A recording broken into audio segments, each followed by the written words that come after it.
Topic ہے کہ راہ خدا میں دیا ہوا کس طرح کام آتا ہے۔ دوستو، کسی زمانے میں بغداد میں ایک بہت بڑا تاجر حمزہ رہتا تھا۔ وہ طبیعت کا بڑا نیک اور ہاتھ کا بہت سخی تھا۔ اپنی دولت کو وہ اللہ کی امانت سمجھتا تھا اور اسے نیکی کے کاموں پر دل کھول کر خرچ کرتا رہتا تھا۔ اس نے بیواؤں، یتیموں اور اپاہجوں کے وظیفے مقرر کر رکھے تھے۔ کوئی غریب قرض کے بوجھ تلے دب جاتا تو اس کا قرض ادا کر دیتا۔ کسی غریب طالب علم میں تعلیم کا خرچ اٹھانے کی طاقت نہ ہوتی تو اس کا سارا خرچ اپنے ذمہ لے لیتا۔ کوئی بیمار اپنا علاج نہ کرا سکتا تو اس کا علاج کراتا۔ حاجیوں کو کوئی قافلہ شہر میں آ جاتا تو اس کی خوب خدمت کرتا۔ اس کے دسترخوان پر بیسیوں غریب اور مسکین لوگ دونوں وقت کھانا کھاتے تھے۔ کوئی سوالی اس کے دروازے سے کبھی خالی ہاتھ نہ جاتا۔ وہ خدا کی راہ میں جتنا زیادہ خرچ کرتا تھا، اللہ اسے اتنا ہی زیادہ دے دیتا تھا۔ مٹی میں ہاتھ ڈالتا تو وہ بھی سونا بن جاتی۔ خدا کی قدرت اللہ کے اس نیک بندے کا اکلوتا بیٹا، جس کا نام محمد تھا، اپنے باپ کا بالکل الٹ تھا۔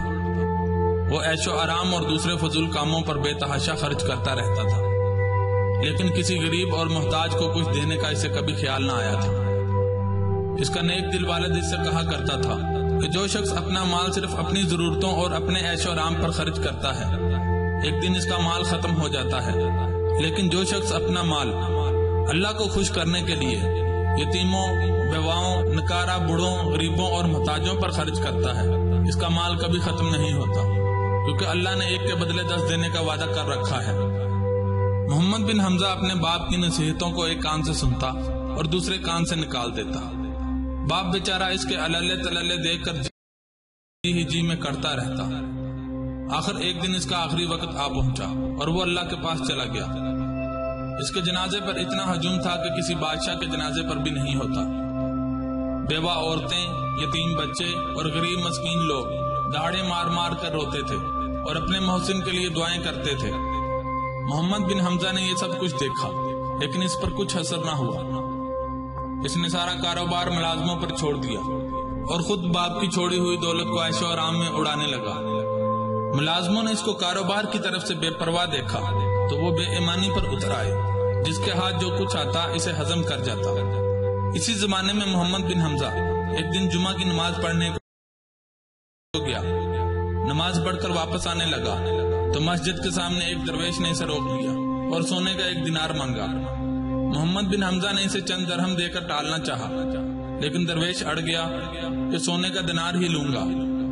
محمد بن حمزہ کو درویش پر بڑا غصہ آیا اور اس نے کہا، بابا،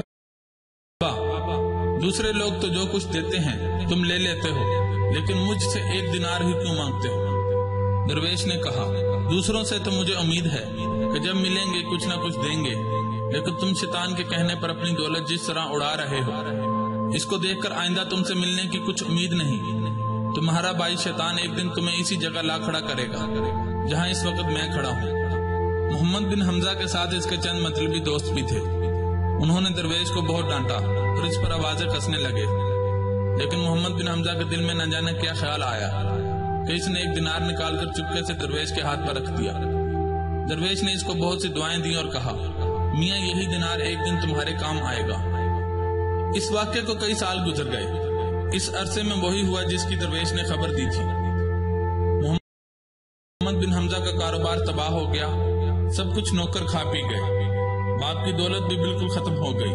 چند ماہ تو قرض لے کر گزارے، لیکن جب بہت زیادہ قرض ہو گیا اور وہ اسے ادا نہ کر سکا تو قرض خواہوں نے قاضی کی عدالت میں دعویٰ کر دیا اور اس کی ساری جائیداد کڑک کر لی۔ اب محمد بن حمزہ کوڑی کوڑی کو محتاج ہو گیا اور اس پر فاقے گزرنے لگے۔ تمام مطلبی دوستوں نے آنکھیں پھیر لی۔ دوسرے لوگوں میں بھی کوئی ایسا نہ تھا جو اس کی کسی نیکی کو یاد کر کے اس مشکل وقت میں اس کے کام آتا۔ ایک دفعہ اسے پورے 2 دن کھانے کو کچھ نہ ملا۔ تیسرا دن جمعہ کا تھا۔ وہ جامع مسجد کے دروازے کے سامنے جا کر کھڑا ہو گیا کہ باپ کے ملنے والا کوئی شخص نظر آئے تو اس سے مدد مانگے۔ جب لوگ نماز پڑھ کر مسجد سے نکلے تو ہجوم میں سے وہی درویش اس کے پاس آیا اور اس کے ہاتھ میں سونے کا 1 دینار دے دیا۔ پھر اس کے کندھے پر ہاتھ رکھ کر کہا، اللہ کے نیک بندے حمزہ کے بیٹے، آج سے چند سال پہلے جہاں تم کھڑے ہو میں کھڑا تھا اور تم نے مجھے یہ دینار دیا تھا۔ آج وہی دینار میں تمہیں دے رہا ہوں۔ جو کچھ تم نے اپنی ذات پر اور عیش و آرام پر خرچ کیا وہ سب ضائع ہو گیا۔ یہ دینار تم نے اللہ کی راہ میں دیا، یہی اب تمہارے کام آئے گا۔ اسے تم نے اللہ کی امانت سمجھ کر خرچ کیا تو ایک کے بدلے 10 پاؤ گے۔ جاؤ اب اسے سوچ سمجھ کر کام میں لاؤ۔ یہ کہہ کر درویش ہجوم میں غائب ہو گیا، لیکن اس کی باتیں محمد بن حمزہ کے دل میں کھپ گئیں۔ اس نے اس دینار سے کچھ سامان خریدا اور راستے میں چھابڑی لگا کر بیٹھ گیا۔ یہ سامان بہت جلد منافع پر بک گیا۔ محمد بن حمزہ اسی طرح چھابڑی لگاتا رہا، یہاں تک کہ جلد ہی اس نے ایک دکان کھول لی۔ اب وہ بڑی محنت سے کام کرتا تھا اور جو کچھ آمدنی ہوتی تھی اس میں سے زیادہ حصہ غریبوں اور محتاجوں کو دے دیتا تھا۔ اللہ نے اس کی دکان میں اتنی برکت دی کہ چند سال کے اندر اندر وہ اپنے باپ کی طرح بہت بڑا تاجر بن گیا۔ اس نے اپنے باپ کی ساری جائیداد بھی پھر سے خرید لی اور باپ ہی کی عادتیں اور طریقے اختیار کر لیے۔ اب وہ ایک فضول خرچ اور خود گرد آدمی نہیں رہا، بلکہ ایک ایسا سخی تھا جس کے دروازے غریبوں اور حاجت مندوں کے لیے ہر وقت کھلے رہتے تھے۔ وہ خوب جان گیا تھا کہ اللہ کی راہ میں جو کچھ دیا جائے وہ کبھی نہ کبھی ضرور کام آتا ہے۔ تو دوستو، آپ بھی اپنی نیک کمائی میں سے جس حد تک ہو سکے اللہ کی راہ میں خرچ کیا کریں، خیرات کیا کریں اور اللہ کو قرض حسنہ دیا کریں۔ راہ خدا میں دیا دنیا اور آخرت دونوں میں کام آئے گا۔ جزاک